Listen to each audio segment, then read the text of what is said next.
Am I the A for leaving my wife after finding out the children aren't mine? I, 38M, have been married to my wife, 36F, for 12 years. We have 2 children together, or at least, I thought we did. My daughter, 10F, and son, 8M, were my whole world. I worked long hours to support our family, ensuring they had everything they needed. I thought my wife and I had a strong marriage, until a few months ago when my world came crashing down. It started when my son needed a medical test. I won't go into the specifics, but the doctors needed to confirm some genetic markers. They asked me to get tested, and that's when the unthinkable happened.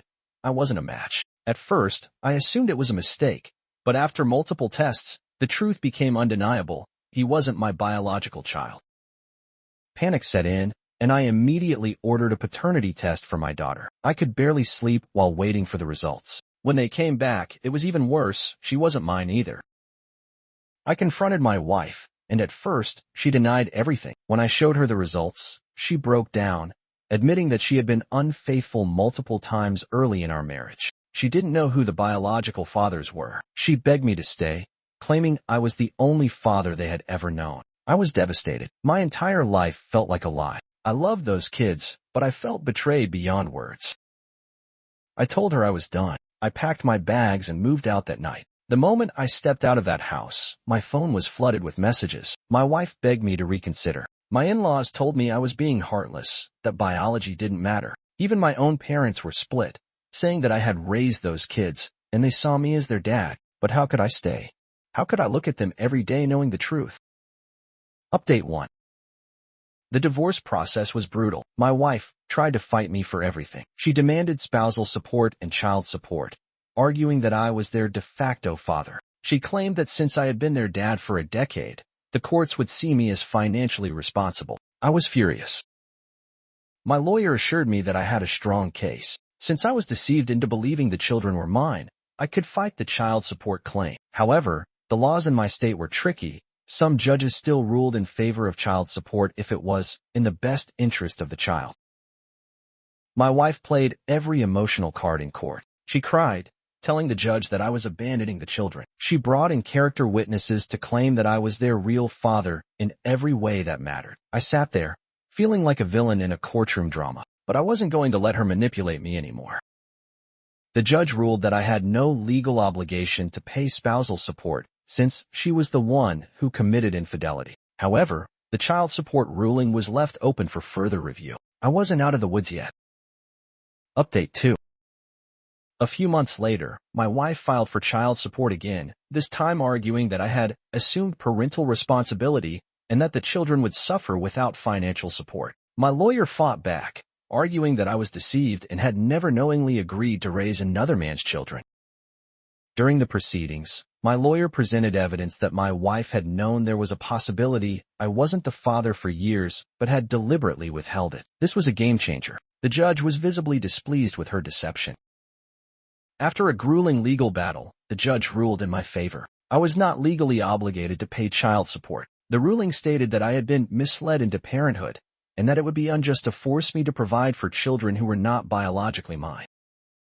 The moment I heard the ruling, I felt an incredible weight lift off my shoulders. But the battle wasn't over. My wife filed an appeal almost immediately. Update 3. The appeal process dragged on for nearly a year. My wife's legal team argued that my bond with the children meant I had an ongoing moral obligation to provide for them. They even tried to use messages between me and the kids to paint me as a father figure.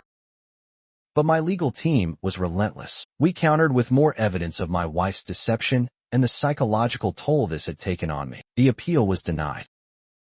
For the first time in over a year, I could finally breathe. I was free. Emotionally, though, I was still wrecked. I still loved those kids. I knew none of this was their fault, and I was struggling with the guilt of leaving them. But staying in their lives meant staying tied to my ex-wife, and I couldn't do that. I decided to step away completely and allow myself to heal. So am I the A? Many people in my life still think I am. My ex-wife has turned many friends and family against me, painting me as the man who abandoned his kids. I miss them, but I know I had to put myself first after such a massive betrayal. Story 2.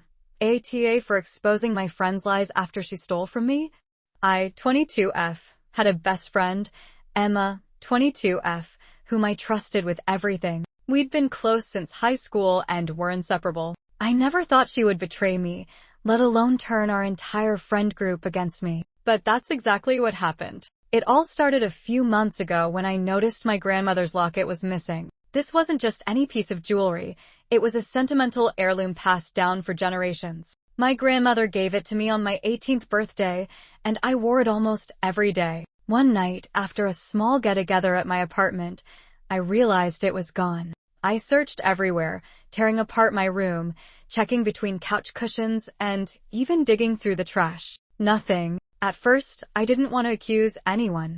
I tried to believe it had just been misplaced. But when I casually brought it up to my friends, Emma was strangely defensive. "Maybe you just lost it," she snapped when I mentioned it. "It's not like someone would steal from you." That reaction sat wrong with me. I didn't say anything then, but I kept an eye on her. Over the next few weeks, Emma started acting different. She distanced herself, whispered with our other friends, and I noticed they were all a little colder towards me. I didn't understand why. Then, the rumors started. I found out through a mutual friend that Emma had been telling everyone I was accusing them of stealing. She made it sound like I was paranoid and unhinged, lashing out over something trivial. She spun the story so well that soon, people stopped inviting me out, ignored my messages, and when I confronted Emma, she played innocent. "I don't know why you're acting like this," she said with fake concern. "You've been really toxic lately." Toxic. That word hit hard. These were my friends, people I'd spent years with, and suddenly, I was the villain. Emma had everyone on her side, and I was completely alone. I almost gave up hope of ever proving what really happened, until fate intervened. One day, another friend, Rachel, messaged me out of the blue. "Hey, I think you need to see something." She attached a photo. My stomach dropped. There, hanging from Emma's jewelry stand, was my grandmother's locket.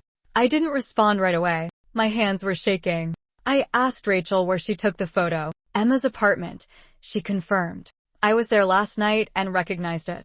I asked her about it, and she laughed it off, saying it was some old thing she thrifted. That was it. That was the proof I needed. Instead of confronting Emma privately, I decided to turn her own tactics against her.